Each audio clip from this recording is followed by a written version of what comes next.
marchons un peu, Seigneur, sont tous bénis dans le nom précieux du Seigneur Jésus-Christ de Nazareth. Sois encore levé, sois encore magnifié, sois encore glorifié, Seigneur, pour tout ce que tu es. Merci pour ton amour, pour ta patience imméritée pour chacun de nous. Je te remets encore cet instant, Père, que toi se prenne toute ta concorde au nom puissant de Jésus de Nazareth. Amen. Que le Seigneur soit tous bénis. Je souhaite que Sœur Marjorie, la prophétesse de l'Éternel des armées, et le Seigneur fait encore la grâce mettant en soi du peuple Seigneur de venir partager toi ce message ici. Et le peuple Seigneur, voici le message du Seigneur en ce jour. Le Seigneur va partager avec toi, peuple Seigneur, que les prophéties déclarées sur vous par mes serviteurs véritables n'aboutissent pas à cause de votre ignorance, ainsi par l'Éternel des armées. Je répète encore, les prophéties déclarées sur vous par mes serviteurs véritables n'aboutissent pas à cause de votre ignorance, ainsi par l'Éternel des armées. Bon Seigneur, le Seigneur nous aime tellement, et c'est lui encore qui nous montre comment faire toutes choses, le Seigneur. En tant que Père, son rôle c'est de nous guider. Le peuple Seigneur dit que nombreux parmi nous avons reçu les prophéties venant de ces véritables serviteurs. Parce que lorsque une prophétie sort de la bouche d'un véritable serviteur ou d'une véritable servante, ça sort de la bouche du Père en personne. Parce que les véritables serviteurs sur cette terre sont des représentants du Seigneur sur la terre. C'est comme le prophète Moïse dans le temps passé, le prophète et Jérémie. C'est comme tous ces apôtres-là, ils étaient des représentants du Père sur la terre. Le Seigneur dit au Seigneur que nombreux de ces serviteurs véritables ont déclaré les paroles, ont déclaré les prophéties, c'est-à-dire les prophéties dans nos vies. Mais cela n'aboutit pas parce qu'ils sont beaucoup ignorants des choses spirituelles. Du peuple Seigneur, une prophétie vient te dire ce que tu seras dans le futur. La prophétie vient t'annoncer des choses à venir, peuple Seigneur. Vient t'annoncer ce que le Seigneur prévoit faire avec toi dans le futur. Mais le Seigneur dit, peuple Seigneur, que cela n'aboutit pas à cause de l'ignorance. Le peuple Seigneur, lorsque nous recevons, le Seigneur m'a fait comprendre, lorsqu'on reçoit une prophétie dans sa vie, si nous voulons que cette prophétie s'accomplisse, comme sa parole le dit dans Ésaïe 55, verset 11, ainsi en est-il de ma parole, qui sort de ma bouche, elle ne retourne point à moi sans effet, sans avoir exécuté ma volonté et accompli mes desseins. Si nous voulons que cette parole qui est sortie de la bouche de son serviteur véritable s'accomplisse dans notre vie, peuple Seigneur, le Seigneur dit que nous devons être dans sa présence. Il me fait comprendre, peuple Seigneur, que sa prophétie véritable s'accomplit dans sa présence et non hors de sa présence. Nombreux parmi nous recevons des prophéties, peuple Seigneur, mais nous allons nous coucher, nous dormons. C'est-à-dire, on t'a fait un serviteur t'a révélé que le serviteur, ainsi par l'Éternel, c'est me dire que tu vas voyager ou tu vas te marier. Alors tu es content, tu glorifies le Seigneur. Et tu retournes te coucher d'or. Mais tu oublies, peuple Seigneur, qu'il y a l'adversaire de l'autre côté. Il y a l'ennemi qui va se rassurer que tu n'entres pas dans ta destinée. Parce que c'est ça son rôle. Le rôle de l'homme fort, c'est d'empêcher d'entrer dans ta destinée. Alors, Seigneur dit, peuple Seigneur, que lorsqu'une prophétie est déclarée dans ta vie, tu dois redoubler encore d'efforts dans sa présence. Tu dois demeurer dans sa présence. Que aussi longtemps que tu demeures dans sa présence, c'est dans ça que sa prophétie va s'accomplir en toi, peuple Seigneur. Peuple Seigneur, le Seigneur peut déclarer une prophétie dans ta vie auprès de son serviteur, sa servante véritable, et ça ne s'accomplit pas à cause de nous-mêmes. C'est pour ça que le Seigneur dit, peuple Seigneur, que nous sommes ignorants de beaucoup de choses. La prophétie peut ne pas s'accomplir dans notre vie à cause de nous. Nous nous contentons souvent d'être contents quand on a prophétisé dans ma vie. Mais peuple Seigneur, lorsqu'on prophétise, va maintenant demeurer dans la présence du Seigneur. Si par exemple le Seigneur a dit, on a dit, tu vas te marier. Parce qu'il y a des familles que pour se marier n'est pas facile.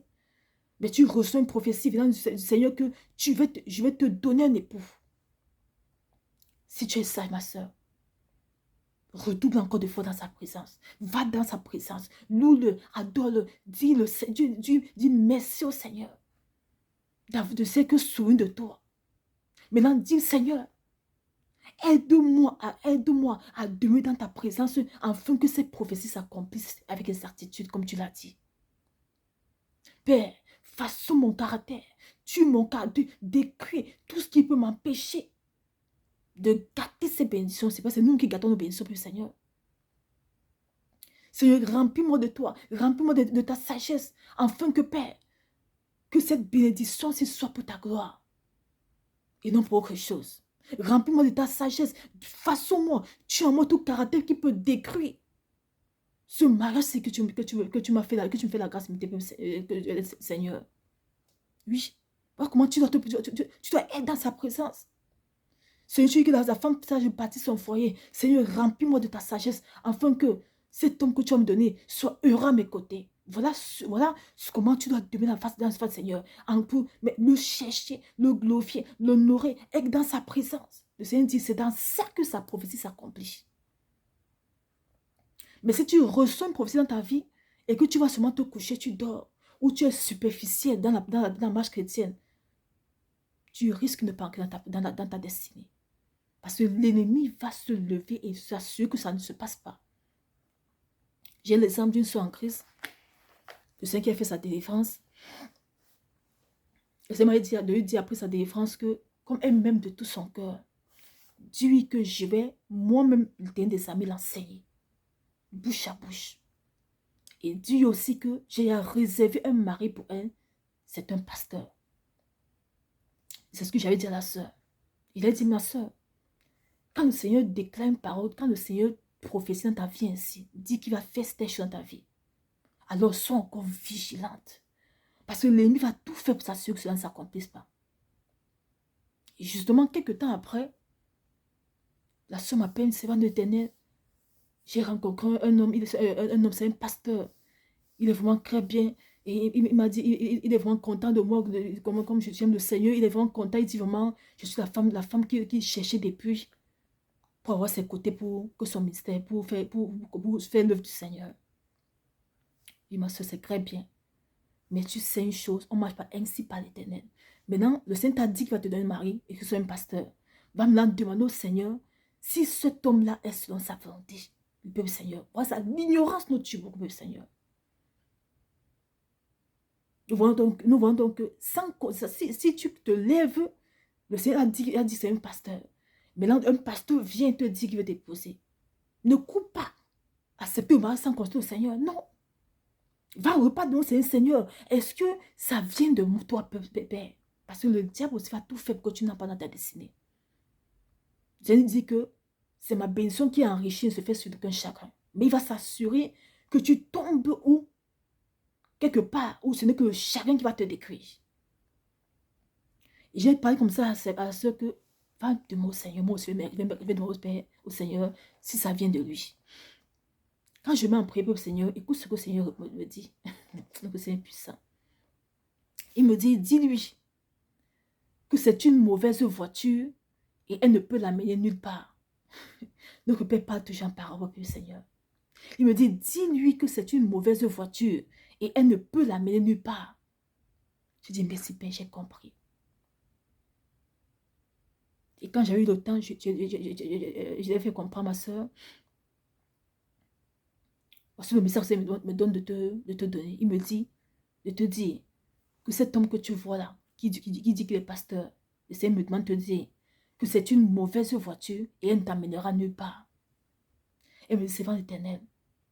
Donc Dieu est puissant, il est merveilleux, il nous aime beaucoup. Il me dit, il y a passé quelques jours, je causais avec lui. C'est alors qu'il m'avoue qu'il est marié, mais qu'il est sur le point de divorcer sa femme pour m'épouser moi. Parce qu'il se rend compte que sa femme n'est pas sa femme de ministère. C'est moi qui suis la femme de son ministère. J'ai compris. J'ai dit, tu as vu. Tu as vu. Le fait que tu as cherché la volonté du Seigneur, tu t'allais prier pour demander au Seigneur, est-ce que c'est lui? Le Seigneur l'a poussé à te dire la vérité. Le Seigneur dit que c'est une mauvaise voiture. Il ne t'amènera nulle part. Je dis maintenant, consacre-toi afin d'entrer dans ta destinée. Et quelques temps après, je lui ai fait comprendre que le Seigneur t'a dit qu'il va t'enseigner. Sache que quand tu vois le mi se lever rapidement comme ça, c'est parce qu'il y a quelque chose qui t'attend. Et justement, quelques jours après, le Seigneur a dit, est en train de prier. Le Seigneur commençait à lui parler. Le Seigneur commençait à l'enseigner. Comme il m'avait dit de lui dire que je vais l'enseigner et j'ai réservé un homme pour elle. Elle me dit, ce jour, le Seigneur l'avait enseigné et il continue encore jusqu'au jour de l'enseigner. Le Seigneur avait parlé bouche à bouche.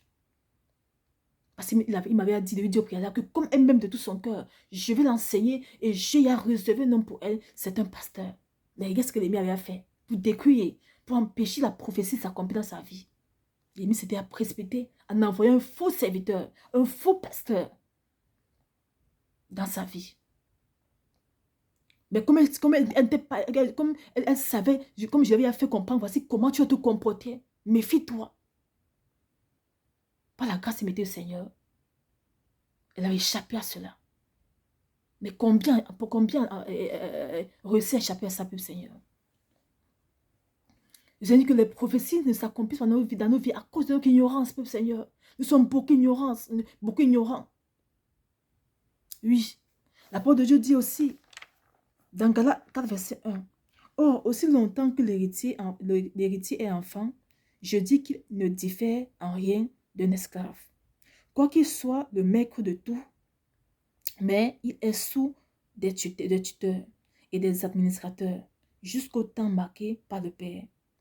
Nous aussi, de la même manière, lorsque nous étions enfants, nous étions sous l'esclavage des rudiments du monde. » Le Seigneur Dieu déclare, « Or, aussi longtemps que l'héritier est enfant, je dis qu'il ne diffère en rien d'un esclave. » Voilà encore le problème du Seigneur.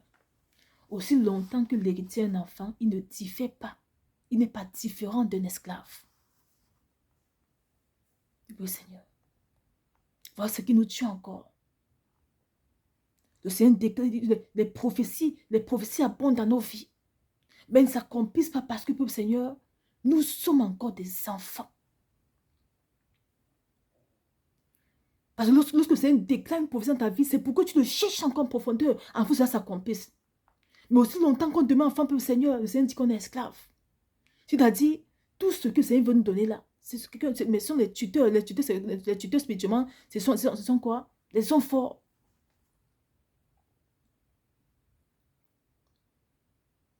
Qui vont gérer toutes nos vies, comme d'habitude. Vont beaucoup de personnes. Tu vois, une personne qui a vieilli, pas d'enfant, pas de mariage. Mais pourtant, c'est pas comme ça. Mais le Seigneur n'a pas créé ainsi. Et quelque part, on va voir que les hommes de Dieu ont prophétisé dans sa vie. Tu vas te marier, tu vas enfanter. Mais pourquoi ça ne s'accomplit pas? Parce que cette personne encore spirituellement un enfant. Cette personne, un enfant spirituellement, c'est-à-dire cette personne est encore de façon superficielle au Seigneur. Pourtant, c'est dans l'intimité qu'on grandit le Seigneur. Un enfant, c'est-à-dire, cette personne n'est pas vraiment en profondeur dans les choses du Seigneur. Cette personne n'a même pas encore vraiment l'Esprit de Dieu enfui en elle. Enfant, c'est-à-dire, cette personne n'a pas encore vraiment tué les caractères, c'est-à-dire beaucoup de choses qui ne donnent pas au Seigneur en elle. Et je dis aussi longtemps qu'on est comme ça, on n'est pas différent d'un esclave. C'est-à-dire, les choses n'iront pas. Un esclave n'adore rien, peuple Seigneur. Nous voyons les esclaves. Quand on dit que tu es esclave, tu n'adores rien. L'esclave ne vit que selon la volonté parfaite de son maître. Mais imagine-toi dans un instant que tu as des tuteurs, tous ces sorciers qui ne veulent pas que tu avances. Mais tu ne vas jamais avancer, peuple Seigneur. On va te bénir, on va profiter dans ta vie, mais tu n'avanceras jamais. Parce que tu t'es contenté d'être un enfant. Tu es encore enfant spirituellement. Aussi longtemps que tu es enfant spirituel, c'est-à-dire que enfant spirituel, mais un enfant ne peut pas se défendre. C'est quand on grandit dans le Seigneur, peuple Seigneur, que l'Esprit de Dieu en nous remplit de sa puissance. Et que même spirituellement, lorsque l'ennemi veut se lever, le Seigneur se lève, il agit en notre faveur. Mais nous sommes là maintenant enfants spirituellement, c'est-à-dire on n'est pas vraiment enfui dans le Seigneur comme ça se doit. Mais l'ennemi va faire de nous ce qu'il décide. Malgré les prophéties qui abondent, l'ennemi va faire de nous ce qu'il désire, peuple Seigneur. Après, il dit qu'on ne demeure pas, on ne demande rien, un esclave. Aussi longtemps qu'on est des enfants spirituellement, nous sommes aussi en même temps des esclaves, peuple Seigneur. Et on n'oublie jamais qu'un esclave n'a droit à rien du tout. Après, Seigneur, le Seigneur dit que beaucoup de prophéties sortant de la bouche de ses serviteurs ne s'accomplissent pas dans nos vies. Parce que nous aussi nous sommes ignorants de la marche chrétienne.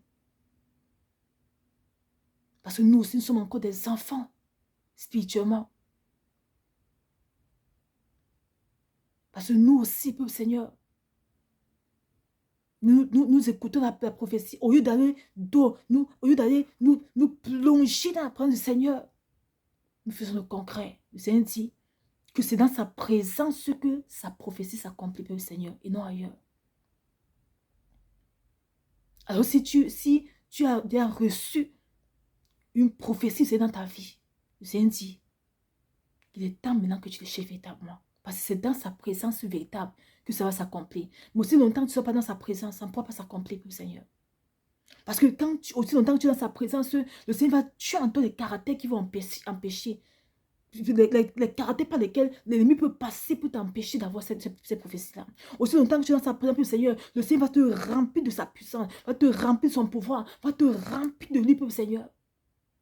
Pour que tu sois à la hauteur de cette bénédiction qui t'a dit. Et puis le Seigneur, c'est dans sa présence que le Seigneur nous permet d'être à la hauteur de cette bénédiction, le Seigneur. Oui. Le Seigneur te dit, par exemple, peut-être tu vas épouser peut-être un homme peut-être opulent ou renommé. Mais tu es là, tu ne pars pas dans sa présence pour que le Seigneur te façonne, te remplisse de lui. Et ça peut, le Seigneur fait la grâce, pas sa grâce, mais ça arrive même. Mais toi-même, tu as gâté ce mariage-là. Toi-même, tu as gâté ce mariage-là. Oui. Tu as toi-même gâté ce mariage-là. Donc, ce que c'est me fait la grâce de partager ton peu, Seigneur, que ces prophéties déclarées dans nos vies par ses serviteurs s'accomplissent dans sa présence et non hors de sa présence. Donc, voilà ce que nous avons retenu, peu, Seigneur. Lorsqu'une prophétie sort, alors courons encore le chercher, redoublons d'efforts, redoublons encore beaucoup d'efforts dans sa présence. Soyons encore vraiment amoureux encore de lui. Allons dans la loi, l'adoration, lui rendre toute la gloire. Et nous supplie de nous aider à demeurer dans sa présence afin que cette prophétie s'accomplisse. Soyons tous bénis et que toute la gloire soit rendue au Saint des Saints pour tout ce qu'il est. Au Roi des Rois, au Saint des Seigneurs, au nom puissant de Jésus de Nazareth. Amen. Chantons un peu le Seigneur.